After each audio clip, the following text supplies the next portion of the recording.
The great American exodus has begun. America has reached net negative migration. And these are interesting numbers.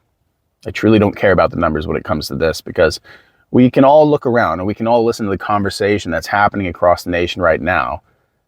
And we all know the truth. There's no reason to be here anymore. The professionals aren't coming in. The people are leaving. And there's reasons for that. The fact is, this place isn't a land of opportunity anymore. Not when there's 1 million more unemployed people than there are jobs that they actually need. Not when the federal minimum wage is still under $10, while the real living wage just to afford a decent, normal life in America is around $40 an hour. The fear of the immigrant is something that's really driven the conversation, but it's always focused on the landscaper, the construction worker who's traveling from Mexico, Central America, South America. But in reality, how this actually impacts America is it's the professionals that aren't coming here anymore. It's the international students that aren't coming in and paying the overpriced tuitions in our colleges. In the 90s, I was in a burn ward because I was in a house fire. And the man who saved my life was a doctor from Nigeria. These people have been here forever. Immigrants working in America, especially the professionals, it's not something that just began in the 2010s. And the doctors and nurses coming from Africa aren't the reason why you can't get a job. It's the economy. It's the fact that we've outsourced all of our manufacturing. It's the fact that we destroyed our infrastructure so manufacturing can't come in. It's the fact that we decided that selling our debt is more important than keeping a strong American lifestyle. No one wants to live in America anymore. There's a reason why half of college kids right now don't see a future living in America. There's a reason why more than half of women of childbearing age would prefer a life outside of America. It's because there's nothing here. There's no soul here. America's lost its soul. America has become a corporate job, and that's all. That's all your life is supposed to be, work. And the conversation on how to fix the economy is what? To make people work longer, right? To extend the work day, to make them work a few extra years, to make them start a little bit earlier. But this is just a Band-Aid. The American economy is bleeding, and it's going to be a death by 1,000 cuts. And the professional people, the educated, those with specialized skills who can actually make a living and see opportunity in other places, they recognize that and they say, the future in America is fraught with dangers. I don't want that for myself, and I don't want that for my children. This is something that I understand because I'm a father. I have a 10-month-old at home. Right? He's got his first 2 teeth, by the way. It's adorable. But is this the country that I want him raised in? He's half American, he's half Turkish. Well, what does that mean in the 21st century? What does that mean when the country that he was born in is the country that's just wreaking havoc across the world? Well, at the same time, the lives of Americans count for nothing. I, and many other people, don't want their children raised in a country that doesn't value them. A country that only sees them by how much profit they can earn a corporation. We have to sit back as Americans and ask ourselves, what is so great about life in America now? You can say, well, it's the freedoms. But I ask, what freedoms are those in particular?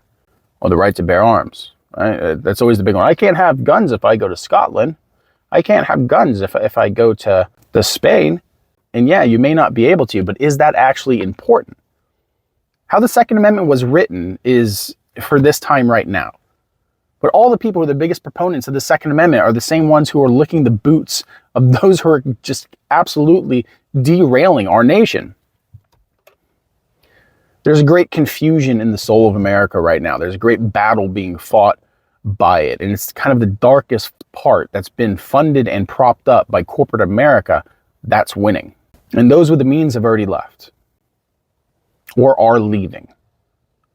And those who would usually bring their specialized skills into America to make the lives of Americans better, they're not coming. America's in a decline, a strong decline. And while I may sit in a nice neighborhood, you see these nice houses, there's a beautiful church, and there's a Starbucks down the street, when there's still food on the shelves. They keep you strong enough to work, but do they actually give you the strength to live? Do they give you the space or the time or the money to live? No. And that's what people want. And America was at its strongest after World War II, when the rest of the world was trying to recover and build up. But the thing is, the rest of the world is caught up. And there's a lot of places in the world that have actually surpassed America. And that's only going to continue. In America, we're chasing a dream that no longer exists. Or at least the goalpost of what that dream actually is has been shifted so much that just being able to pay for your one-bedroom apartment and have enough food for your dog, and maybe buy a car that you shouldn't have bought because you can't really afford it, and be able to maintain that. That's the American dream now for most people. Family is not in that. Happiness isn't in that. Survival is the American dream. And that's a sad dream to have. That's a nightmare. And that's a reality for most third world countries. And as they say, America's just a third world country with a Gucci belt. And the more I do this and the more into the research I go, the more true that becomes. But as somebody who's lived outside of the United States, as someone who's married to somebody from another country, as someone whose son has 2 citizenships, I can tell you that life outside of America is far better. Because you actually have peace. Not just around you, but inside. There's a kind of spiritual fulfillment that comes with community, that comes with a focus on family, not just a focus on production. And I think maybe that's something that we used to have in the States, but I can't remember that. Everyone here fights for brands, they fight for their tribes, but they don't fight for their families. They don't fight for their communities. And they certainly don't fight for themselves. Because Americans don't fight.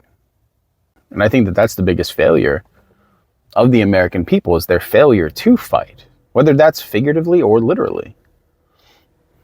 That time has come and gone and come and gone and come and gone, but every time that moment comes where American people need to stand up and challenge power before power consolidates and takes the possibility of reform away, it's either there's a distraction or there's, well, these things will blow over. But have they? What we're seeing right now, the buffer between the average American life right now and a state of survival is becoming increasingly thin. And it's gotten to the point in America where people go to the grocery stores and have to put their food on payment plans. It's gotten to the point where people aren't having families. It's gotten to the point where the average first-time homeowner is in their 40s. This is unsustainable. And people recognize that. And people want more. I'd say it's better to make $50,000 in Europe than it is $100,000 in America. I say that public life in Europe is far better than public life in America. You can't even use the sidewalks here. People use them to walk their dog, but they don't actually take you anywhere. They just take you around the neighborhood. I used to come out of my apartment in Greece and walk half a block to a cafe, walk 2 blocks to the marina, walk to city center where there'd be playgrounds full of children. It'd be 11 o'clock at night and kids would be playing soccer in the park with no worry. You don't see that in America. Where are the children? They're not there because America isn't a family-friendly place anymore. And if you're somebody who just wants a life of peace, a life of sanity, a life that goes beyond the corporate grind, then in reality, you have to leave America. Because the only way to actually attain that life in America is to either win the lottery, buy a shitcoin that blows up and sell it, inherit a massive amount of wealth, or stay in the rat race long enough and pray that you don't get laid off to the point that you can actually retire. And this is the only way now. For my generation and those younger than me, that is the only way. And that's why everyone's leaving America. And that's why maybe you should think about it as well. Before the doors closed.